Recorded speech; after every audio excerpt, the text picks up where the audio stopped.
Que ha dicho el presidente de la CEC, Miquel de Palol, sobre la globalización y la reflexión que cómo se encaja la tradición o la pervivencia de la poesía árabe y la judía en este mundo cada vez más globalizado y más mediatizado. Para hablar de cómo se ha... No sé si es que he dicho algo incorrecto, pero que... No. Es que he hecho una puntualización muy simpática. Mediatizado, he dicho mediocrizado. Ah, mediocrizado. Para eso, gracias, Valentín. No. Pues sí, estoy de acuerdo. Cada vez más globalizado, más mediatizado y más mediocrizado. Para hablar de cómo sobrevivimos a todo esto, a todo este proceso, pues hoy tenemos con nosotros a José María Micó. Muchos de ustedes lo conocerán, pero les voy a hacer una pequeña introducción. José María Micó es poeta y catedrático de literatura en la Universidad Pompeu Fabra y allí ha sido promotor y codirige un máster en creación literaria que me consta que es un núcleo de agitación literaria importante. Entre las actividades que ha compaginado con su escritura, porque también es un magnífico poeta, destacan sus estudios filológicos en los que se encuentran pues, ediciones de autores españoles, Cervantes, Góngora, Quevedo, antologías de poesía clásica y varios libros de estudios y ensayos.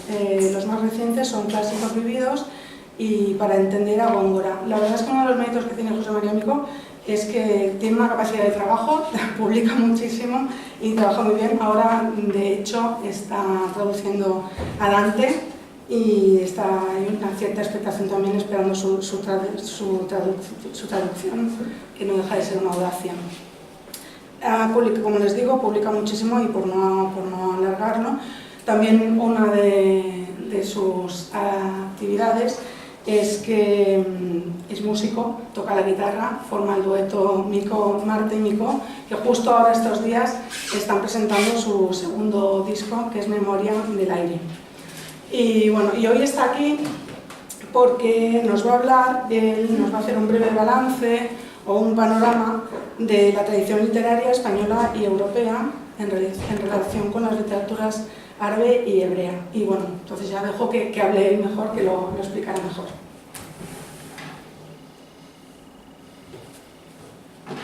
Muchísimas gracias. En fin, no sé qué decir, aparte de que estoy muy contento de estar aquí. Y tengo además una anécdota, porque creo que la última vez que participé en unas jornadas poéticas fue el día de la gran nevada en Barcelona. De manera que aquí éramos 3 o 4 personas, Carlos Albán, en fin, y alguno más, pero estoy contento sobre todo porque vuelvo a la CEC y estoy aquí, me siento siempre entre amigos. Yo empiezo diciendo que tampoco soy un especialista y por tanto acepté un poco para que esto fuera motivo de debate y enlazaré con algunas de las cosas que ha dicho Mario Satz ahora, sobre todo a propósito de la mística, porque luego viene alguien que sabe mucho de la poesía mística y hablará también, espero que lea alguno de sus textos, y alguien después que conoce mucho mejor que yo la tradición, la literatura hebrea. Por tanto, la idea de mi intervención es un poco repartir el juego y poner la situación en el campo de unas relaciones históricas entre la literatura, digamos, europea y las literaturas, digamos, hebrea y musulmana, o la literatura árabe y la literatura hebrea.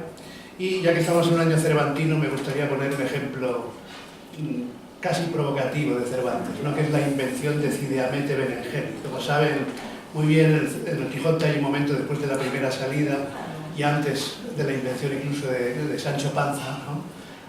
Cuando salen después de estar la pareja de amigos, la aventura de los molinos, etc., se provoca una especie de duelo singular con un personaje que aparece allí, un vizcaíno, y cuando están a punto de arremeterse se interrumpe la narración y el primer autor, el que ha dicho la primera frase en un lugar de la Mancha de cuyo nombre no quiero acordarme, resulta que se queda sin suministro en su narración y ha perdido ese original que reencuentra en forma manuscrita un día que está paseando por el Alcaná de Toledo. Y el mismo Cervantes dice, bueno, que evidentemente ahí era el lugar adecuado para encontrar a un traductor. Y se encuentra un cartapacio escrito en arábigo y le pide a un muchacho, a un morisco aljamiado, que le traduzca.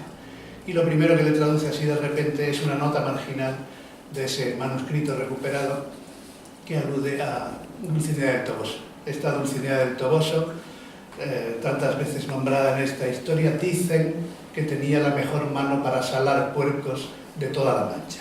Bueno, esta broma del morisco aljamiado es una broma relativa porque en aquellos años se estaba extinguiendo lo que se llama la literatura aljamiada, en realidad.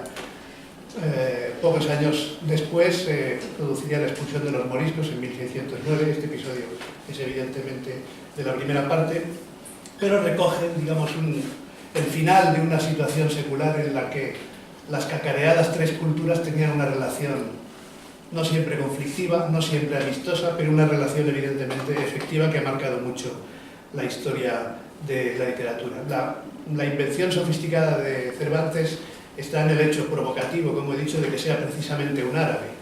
Este narrador interpuesto, o este testigo de vista, o este historiador que suministra al novelista la verdad de los hechos, no se lo inventa Cervantes. Es un personaje que está, por ejemplo, en la tradición del romanzo italiano, en los Orlandos, tanto en el enamorado como en el Orlando furioso. Y es la figura de Turpín, el arzobispo Turpín.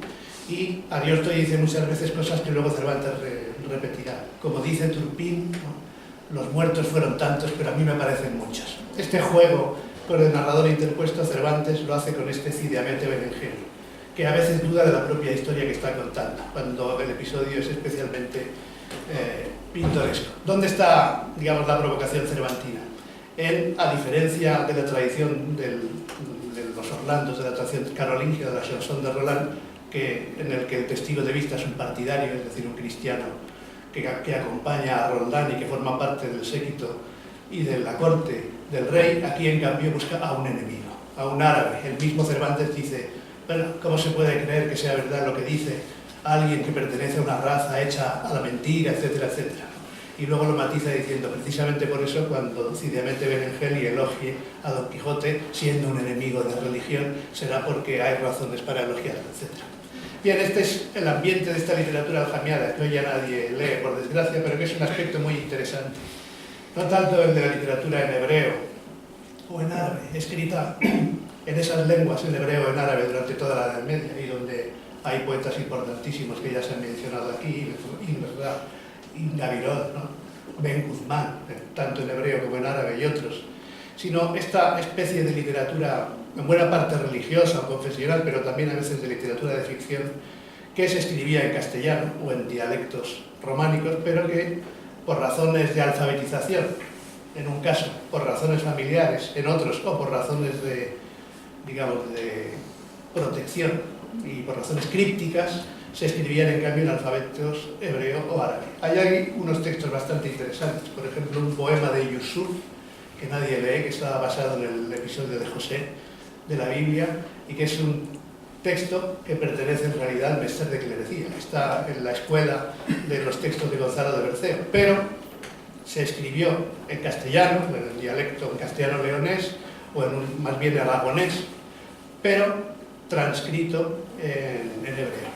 Y este poema de Yusuf es uno de los grandes textos de la literatura aljamiada. Y luego, durante el siglo XVI, hubo algunas también obras literarias escritas en castellano, pero transcritas en caracteres hebreos. Los textos más interesantes de este tipo, porque además son profanos y no religiosos, como son buena parte de otros textos, no lo tenemos nunca en cuenta, pero son en realidad las primeras manifestaciones de la literatura aljamiada son las janchas. Y eso nos lleva al terreno de la poesía lírica y a un aspecto, digamos, profano y no religioso que a mí me interesa también marcar aquí. Las janchas florecen antes de que florezca la poesía de los trovadores, más o menos en el tiempo de Ben Guzmán y de otros poetas árabes y hebreos andalusíes, y son como pequeños fragmentos puestos al final de poemas, normalmente de poesía culta, pertenecientes generalmente a un género que se llamaba Moaxaja, y estaba más o menos de moda poner al final, como última estrofa, como último estribillo, de esos poemas, porque era como una especie de estribillo que se repetía, pero el último, durante un tiempo estuvo de moda entre poetas cultos árabes y hebreos, que fuese o en una modalidad vulgar de su propia lengua, en hebreo vulgar o en árabe vulgar, o bien en una lengua románica, pero el mozárabe que hablaba la gente de la calle en esos tiempos. Y por tanto son formas de poesía popular en lengua romance que están en cambio conservadas a través de los poemas hebreos o árabes, de los autores hebreos y árabes en esas lenguas de los siglos XI y XII.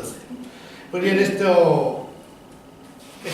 literatura más o menos escondida, más o menos evidente, vivió durante mucho tiempo, pero naturalmente no pudo soportar las consecuencias de la expulsión de los judíos a finales del siglo XV, de luego la conversión forzosa de los moriscos durante principios del XVI, y ya la puntilla fue en 1609 la expulsión de los moros de Granada, como dice Góngora en un poema de 1609 precisamente, un poema muy interesante de Luis de Góngora, que escribe como reacción a esa expulsión de los moriscos del reino de Valencia, perdón, la expulsión de los moros de Valencia, porque el decreto fue de septiembre de 1609 que determinó la salida de España, o de lo que podríamos llamar, o ahora llamamos España, de una manera más o menos aproximada, y que evidentemente fue uno de los últimos momentos en que esta literatura se vio constreñida a vivir fuera de las fronteras. Pero hay otro aspecto muy interesante aquí en estas relaciones entre las literaturas europeas y las literaturas árabe o hebrea, y es evidente, ya cobra una dimensión de otro tipo, más de carácter cultural o histórico, ¿no? Aquí tuvimos a nuestro Alfonso X el Sabio en la segunda mitad del siglo XIII, pero en la primera mitad del siglo XIII, y con una importancia seguramente más europea que propiamente hispánica, está Federico II de Sicilia, estuvo Federico II de Sicilia, que es en la primera mitad del siglo XIII equivalente a lo que en Castilla hizo Alfonso X el Sabio en la segunda mitad. Es decir, promover la traducción de las obras árabes y difundir algunas de esas, los comentarios de Averroes y de otros autores de la filosofía aristotélica a través de sus comentaristas hebreos o árabes. Entre esos textos estuvo, por ejemplo, un libro que provocó una gran polémica a principios del siglo XX, una gran polémica filológica, por lo que ahora diré, que es el libro de la Escala de Mahoma.